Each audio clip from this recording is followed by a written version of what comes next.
भाग, कर्म और बुद्धि कौन है सबसे बड़ा। सूरजपुर के राजा सूर्य बहादुर एक दिन जंगल में शिकार खेलने गए। वह शाम को जब वापस लौट रहे थे तब उन्होंने देखा दो पुरुष और एक स्त्री आपस में बहस कर रहे थे। राजा ने पास जाकर पूछा, आप लोग क्यों आपस में लड़ रहे हो? आप सबका परिचय क्या है? पुरुषों में से पहला बोला, मैं कर्म हूँ। दूसरा बोला, मैं भाग्य हूँ। स्त्री बोली, मैं बुद्धि हूँ। बुद्धि बोली, हमारे झगड़े का कारण है कि हम सब में सर्वश्रेष्ठ कौन है। राजा ने कहा, तो यह बात थी आप सब झगड़े की। तीनों ने कहा, अब आप ही बताइए हम तीनों में सर्वश्रेष्ठ कौन है। राजा ने कहा, यह तो मैं अभी नहीं बताऊंगा, पहले मैं तुम सबको आजमा कर देखूंगा। राजा ने जंगल में एक लकड़हारे को लकड़ी काटते हुए देखा। राजा तीनों से बोला, तुम्हें इसके ऊपर अपना प्रभाव दिखाना है। तीनों ने कहा, ठीक है। राजा ने कर्म से कहा, आज तुम अपना प्रभाव दिखाना शुरू कर दो। एक हफ्ते बाद हम इसी जगह फिर मिलेंगे। कर्म ने लकड़हारे पर अपना प्रभाव दिखाना शुरू कर दिया। लकड़हारा अपने उत्साह से लकड़ी काटता था। लकड़ी इतनी ज़्यादा होती कि वह एक बार में नहीं ले जा पाता। लकड़हारा जब पहले से ज़्यादा लकड़ी काटने लगा तो कर्म खुश हो गया। लकड़हारा बेचारा जब लकड़ी रखकर दूसरी बार आता तो वह लकड़ी न पाता, क्योंकि उसकी लकड़ी दूसरा उठा ले जाता। एक सप्ताह बाद जब मिले तो राजा ने कहा, कर्म, तुमने तो अपना प्रभाव दिखा दिया, लेकिन लकड़हारे की हालत पहले जैसी ही है। वह अभी भी दरिद्र है। वह लकड़ी तो काटता है पर उसका सदुपयोग नहीं कर पा रहा है। कर्म कुछ नहीं बोला।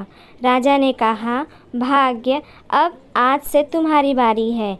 हम सब एक सप्ताह बाद यहीं मिलेंगे। भाग्य ने अपना प्रभाव दिखाना शुरू कर दिया। लकड़हारा अब कर्म को छोड़कर भाग्य के भरोसे रहने लगा। वह आलसी हो गया। वह सोचने लगा, भाग्य में होगा तो वह अपना जीवन अवश्य सुखपूर्वक बिताएगा।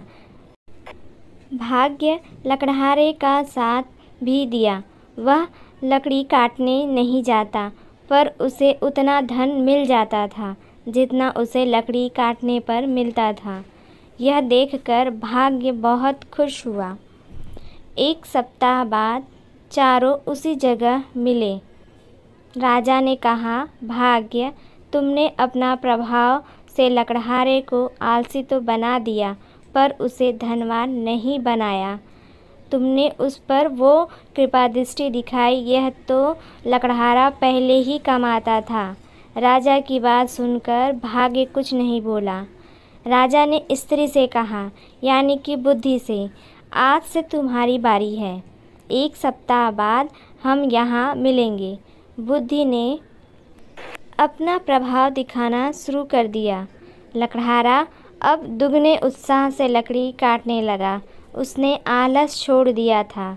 उसने अब लकड़ी ढोने के लिए बैलगाड़ी भी लाना शुरू कर दिया था। वह सारी लकड़ी बैलगाड़ी में भरकर बाजार ले जाने लगा, जिससे वह ज़्यादा धन कमाने लगा और सप्ताह भर बाद ही उसकी हालत पहले से अच्छी हो गई। एक सप्ताह बाद जंगल में चारों मिले। उस दिन बारिश भी हो रही थी। बारिश थमने पर लकड़हारा लकड़ी काटने जंगल में आ गया। उसे देखकर राजा ने लकड़हारे से कहा, क्यों भाई, आज बारिश में भी लकड़ी काटने आए हो तुम? लकड़हारे ने कहा, भाई, भाग्य उसी का साथ देता है जो कर्म करता है।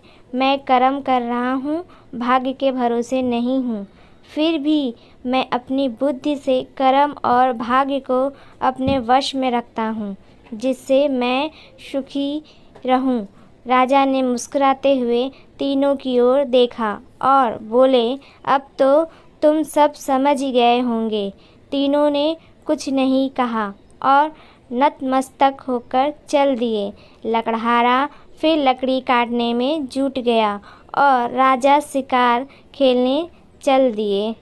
दोस्तों, आपको ये कहानी कैसी लगी कमेंट में कमेंट करके ज़रूर बताइए। वीडियो देखने के लिए धन्यवाद।